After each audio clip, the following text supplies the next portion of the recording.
Magandang hapon po mga kabayan. Mayroon na naman tayong nadaanan isang nanay. Ayan po mga kabayan, no? Siguro binibilad niya ni nanay yung panggatong niya. Siguro galing pa yan sa bukid. Titinan natin mga kabayan, babain natin at kausapin natin si nanay.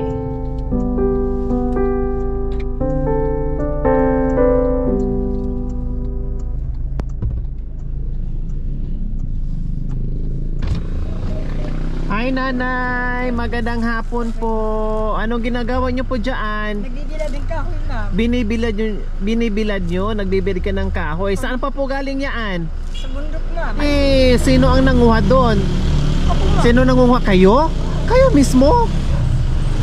Pag sila talaga mo kasi walang sundot eh. Panggatong. Walang mahal ang gaas kasi ngayon nanay. Wala lang kaming gas. Walang gaas kaya kailangan talaga mangawi sa bukid para may panggatong. Anong pangalan ni nanay? Si Lirina Shirley Diduya. Ang dami naman nung si Nerlina. Shirley, yan man na nakaano sa birth certificate. Sherlina. Si Lirina Shirley Diduya. Si Relina Shirley Biduya. Wow, ang haba ng pangalan ni nanay. Ilang taon na si nanay? 67 na ako ma'am. 67. Oo, 1955. Bakit kayo po ang nanguha ng kayo sa bundok? Nasaan po ba si tatay? Ay wala ma'am, balo na ako. Balo na kayo. Ilan po ang anak ni nanay si Relina? Tatlo ma'am, pero may asawa na ma'am. Yung dalawa nasa Maynila. Nasa Maynila. Sino pong kasama niyo po dyan sa bahay? So ma'am, Yung bunso niyong anak. Yung katuwang niyo po dyan.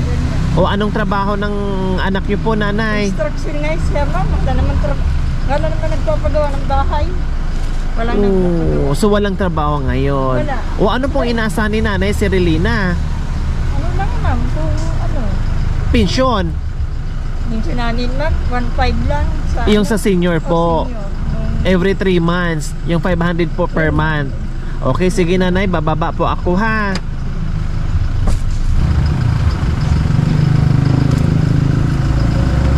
So ayan po mga kababayan, hindi nga ako nagkamali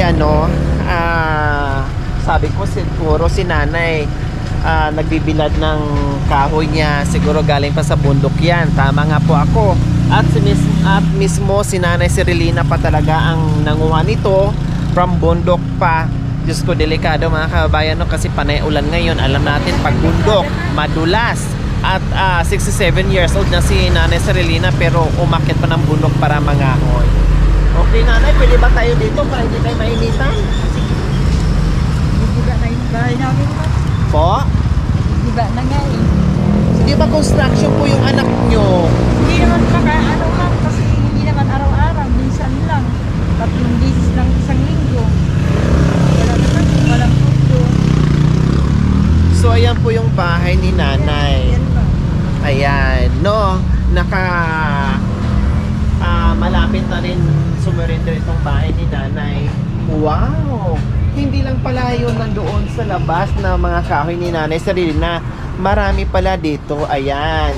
So ibig sabihin, sinilong ni nanay dyan, ibig sabihin ay tuyo na po yan. Or po? Medyo tuyo. Kailangan pag ibilad uli. Sinilong nyo lang para pag umulan, Para hindi di na naman mabasa siya mabasa, uli. no? Kasi mahirap yung hakot, tapos balik doon, hakot, Okay balik lang ba? doon. Okay lang ma'am, Diba? kasi exercise lang. Exercise. O kumusta yung buhay-buhay nanay si Relina? Minsan ma'am, kung may natawag sa anak mo ng isang araw lang yun, pagtsagaan. Pagtyagaan. Kasi hindi naman talaga maasahan yung senior. Every 3 months na 1.5, kung yan lang talaga ang aasahan nyo. Kahit yung sa pagkain, kulang po yun. Pambayad pa No. lang, binayad ko pa ng utang ma'am. Bago dumating yung senior, nautangan na. O kaya minsan, kulang pa pambayad. Kulang po talaga. Opo, kaya butin lang kahit papaano nandiyan yung anak nyo nakaalalay sa inyo at may kasama po kayo. Pero yung sa Maynila, masahan kasi nagpapaaral din sa anak, mga elementary. Ano din ano? Nagpapaaral. Kumbaga, may income sila, may kita, sapat lang din doon sa pamilya nila at doon sa mga anak nila nag-aaral. Hindi rin kami Ilang taon na po kayong byuda, nanay si Relina? Tagal naman, 3 years old pa lang yung anak ko ma'am. Yung bunso. 3 years old pa yung anak nyo na bunso, and then ilang taon na po siya ngayon? Siguro mga 40. 40. Ang taga na po pala nanay mo na naging byuda kayo, buti hindi kayo nag-asawa uli. Hindi ma'am, naglalabada lang ako ma'am. Pero hindi na kaya ma'am. Nag-arthritis na yung kamay ko. Nung namatay po yung partner nyo, mula noon, binuhay mo na yung tatlo nyong anak na kayo lang po sa paglalabada. Wait ma'am. Doon lang po talaga binos yung buhay nyo. Araw-araw. Ilang taon po kayo noon, nanay, nung nabiyuda kayo? Siguro mga 35. Siguro. 35. Bata pa po kayo nung time na yun. 35 Kung gugustuhin nyo, pwede pa kayong mag-asawa uli, pero hindi nyo tinoon doon sa pag-ibig. Talagang nakafocus lang kayo sa mga anak nyo. Wow, ang bait nyo naman, nanay. Hindi nyo na inisip yung sarili nyong kaligayahan, kundi yung pagmamahal na lang doon sa mga anak nyo. O, bakit naiyak si nanay, si Relina? Yan lang yung alaala lang yung hero. Yung bang iyak ni nanay, si Relina, yung ba yung pagiging tuwa, dakilang ina niya na kahit gaano kahirap yung buhay ay binuhay niya doon sa paglalaba at kung ano-ano pang ginawang diskarte ni nanay para mabuhay niya. Kumbaga nakatuon lang po talaga doon sa mga anak. Wow, ako'y napahanga sa iyo, nanay, Minsan si ma'am, Relina. nagtinda ako, nakikisama ako magtinda sa Bagyo, kaya mabawal naman ngayon. Sa kasama ko, utos-utusan lang ako doon. Pupunta pa kayo sa Baguio. Minsan ma'am, noon. Nung hindi pa pandemic. bawal, nung wala pang pandemic. Noon, Kahit 60 plus 67 na o ako, 65 kayo nung time na yun. Oo, nagkakaliskis ako ng isda. Hindi naman sariling tinda ko ma'am. Opo. Parang binabayaran lang kayo. Uwan ma'am. Tulong-tulong po kayo Tulong doon. lang. Wow. Sa, Nanay, hindi na pwede ma'am. Wala na kasi, hindi na bawal ang senior doon. opo. Siyempre ngayon, nanay, hindi na rin kayo makapaglaba. Kasi, Nag-arthritis ang kamay ko opo. ma'am. At saka nakita ko po sa inyo talagang nakita ko po sa inyo, nanay, ay talagang hindi nyo na kaya, mahina na po kayo. Nakita ko po kayo ay talagang ayan, nakita ko po kayo, ayan, no, yung mga kamay nyo talagang hindi na kaya maglaba, mahina na si nanay, no, pero nyo po mga kabayan, sa edad na 35 years old, tatlo mula noon naglalaba, tatlong anak ang binubuhay hanggang ngayon, no, hanggang ngayon ay pilit pa rin ni nanay Lina. Pero nyo po, tulad ng sinabi ko kanina, umaakyat pa ng bundok para makuha ng kahoy mga yan. O di ba? Nandoon na yung sobrang sipag ni nanay, yung pagmamahal niya sa mga anak niya. Nanay Relina, alam ko yung mga luha na yan, dama ko yung hirap ng buhay na pinagdaanan mo, no? At yung hindi biro yung pagiging single parent na ang aga mo na naging byuda na talagang itinaguyod mo yung mga anak mo hanggang ngayon. Anong- Ang aga naman po na naging Hindi, tinuring siya ma'am sa Kamdangwa. o Doon tapos sa po. Pini. Opo. Kaya nga, nagkasakit siya ng diabetes kidney yata. Ang ano niya. Parang komplikasyon na po, nanay. Kasi na. Siguro po, nanay, simpleng sakit po yun, tapos napabayaan lang, and then sinalo sa Kasi- naging komplikasyon. Yun, ma'am. Kasi parang nalibang na siguro siya sa Trabaho. katatahi, Magdamag. walang pahinga. Ayun po, Napabayaan ang sarili. napabayaan ang sarili. Kaya ganun po ang nangyari. Nanay, dito po tayo po para hindi po kayo mangawit. Sige. Yan, para hindi masakit ang baywang ni nanay sa Sanay na Relina. ako. Galaw-galaw. Diba? Ibig yung sabihin, nanay, hindi kayo mapakali sa bahay. Wala. Talagang kumikilos kayo kasi Wala. sabi nyo, exercise nyo na rin. Well, exercise na rin yun. Ngayon, nanay, Hirap nasabi na. nyo, walang trabaho yung anak nyo. And then, minsan sa isang linggo, 2 or 3 beses. Paano po yung pagkain nyo sa araw-araw, nanay Lina? Hindi, pinagkakasya na lang ma'am. Talaga, kung malaw. Kung ano na lang dyan, kung walang ulam, hindi ulam na lang asin. Pag walang ulam, mag-ulam na lang ng asin. Wala. Ang importante, may bigas na may maisaing. Mukhang dito po kayo nagsasaing. Dito na rin po kayo nagsasaing para malapit sa mga kahoy. Yun ma'am, nagsasaing ako dyan. Pag ulan lang, mahirap na. Pag ulan. Sa loob na po kayo nagsasaing. Oo. Yung kasama niyo po dito na anak niyo ay walang pamilya. Wala ma'am, binata siya. Matandang binata, Oo. nakasama niyo po dito. At mainam na lang po nanay kahit pa paano mayroon po kayong kasama. Kasi kung nagkataon po may asawa din po yung bunso nyo, malamang mag-isa po kayo dito ngayon at mas lalong mahihirapan po kayo nanay. No, siguro saka na siguro mag-asawa. Hindi, may lahi kasi kami na nagpapamatandang dalaga, matandang binata. At saka isa din po siguro, hindi po siya nag-asawa dahil mahirap yung buhay, no, hindi nakita niya yung sakripisyo ni nanay niya sa inyo, no, madagdagan pa. Kaya sabi siguro niya, Hindi ko lang alam sa samahan kanya, ko na lang si nanay para hindi malungkot.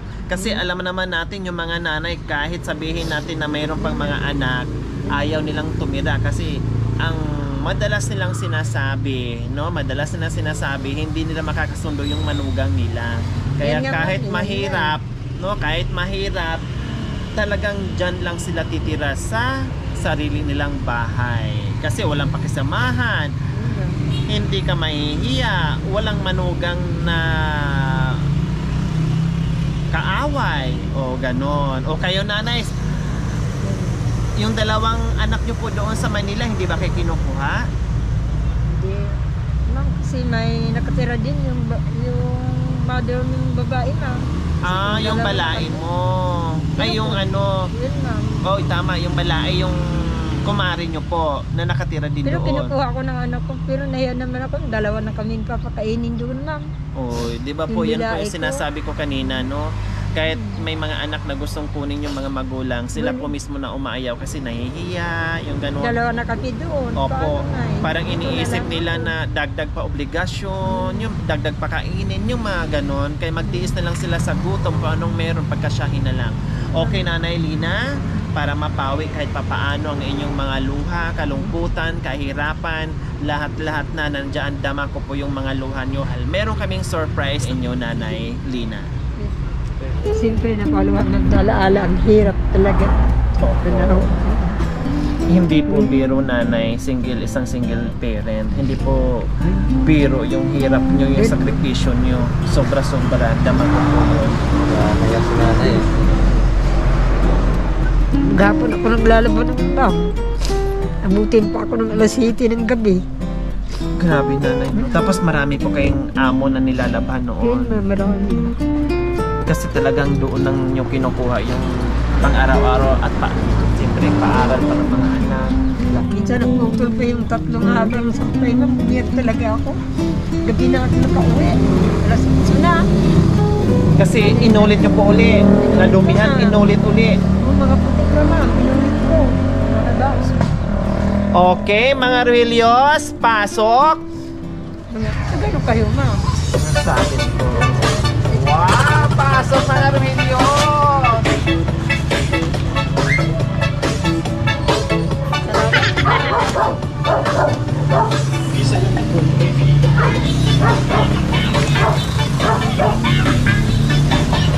Mama niyo sarap. Salamat po. Maraming salamat.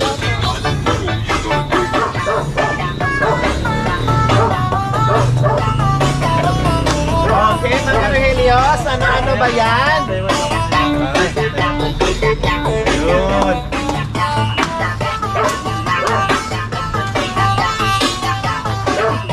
Salamat din. Salamat. Maraming salamat.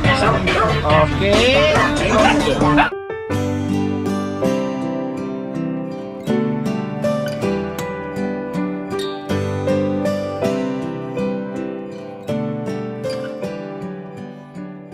Ayan, Nanay Lina. Nagbilad lang kayo ng mga kahoy nyo dyan. Tamang-tama naman po, Nanay Serlina, ay padaan kami. Buti na lang na paaga ang pagbaba nyo.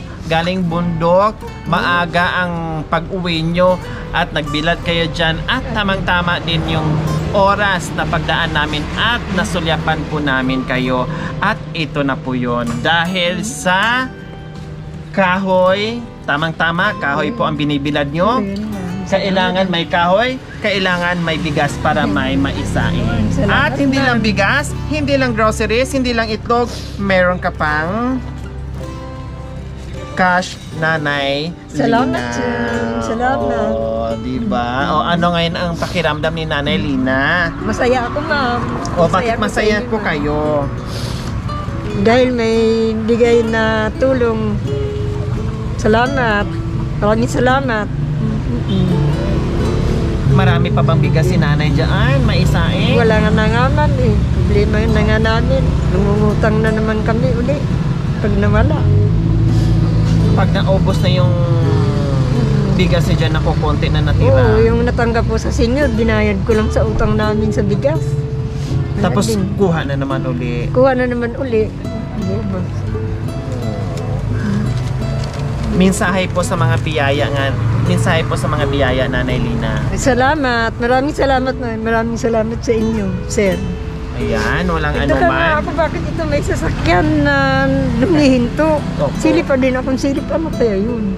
Sabi ko, bakit may sasakyan? Importante sigurong ano dito, itatanong. Sabi ko, na dyan ako nakaupo. Sinisilip din kayo dyan, nakaparking. Sige, salamat ma'am. Yun pala ay may biyaya. May biyaya palang salamat. Okay, sige, magpasalamat tayo sa walang sawang pagmamahal. Ate Josephine Sampilo from Alberta, Canada. Ma'am Myrna and Sir Don from Texas, USA na taga Bugalyon, Pangasinan. Ma'am Esther Gordon and Ma'am Rosemary Lim. Maraming salamat po sa inyong ginituang puso. Naway pagpalain tayo ng Panginoong Diyos. Araw-araw naway ibigyan tayo ng kalakasan ng katawan sa araw-araw. Naway ibigyan tayo ng mahabang buhay. Upang sa ganun, marami tayong mapasaya na mga lulas, mga lulos, mga nanays, mga tatays. Tulad ngayon ni nanay na talagang sumakto yung kanyang ginagawa, mga kabayan, na halos wala ng maisaing dahil nakaasa lamang po sa 1.5 every 3 months, no, sa senior, mga kabayan, at meron nga po siyang anak. Kaya lang po, mga kabayan, minsan walang trabaho, minsan meron, no, at talagang hirap sa buhay, at isang single parent na talagang binuhay niya yung mga anak niya sa edad na mula nung 35 years old pa lang siya ay naging isang single parent na tinaguyod sa paglalaba, lahat-lahat ginawang diskarte ni Nanay Lina para sa mga anak niya. Dala-dala ko pa yan ma'am, pag naglalabada ako, 3 years old. Umiiyak sa doon. Sabi ng amo ko, pag din nagtapusin yan, wala kayong pera.